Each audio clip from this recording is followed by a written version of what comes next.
You know, waiting on God sounds so spiritual until you're in the middle of it. And I've been there more than once. Long seasons where I've been waiting on a promise from the Lord, or I've been waiting for a door to open so I could leave where I was at. And I start to think maybe God forgot. Maybe I missed it. Maybe I never heard right in the first place. And a temptation creeps in at that point that I don't need to be present where I am at, which leads to passivity and me holding back, me sitting perched on the edge of my seat, waiting for the exit door to open. I've watched this happen to close friends of mine too, and their story really impacted me.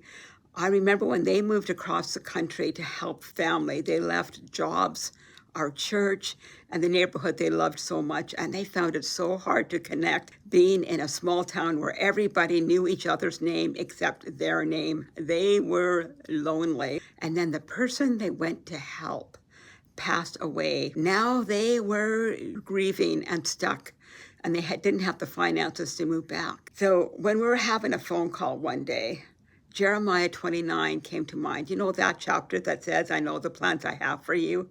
Well, it was in the midst of a whole chapter about God telling the children of Israel who were in exile to build and plant and seek the good and the welfare of the town that they were in.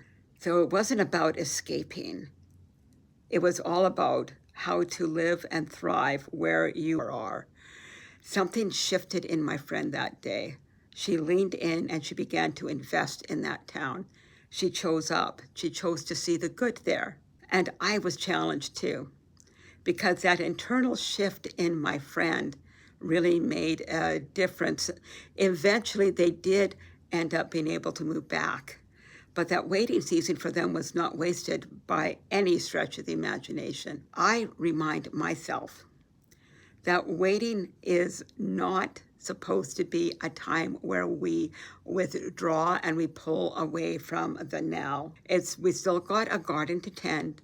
We still have people we can reach and minister to. We're not supposed to sit on the edge of our seat waiting for the exit door to open, because what we do in the waiting matters just as much as what we will do once that door opens.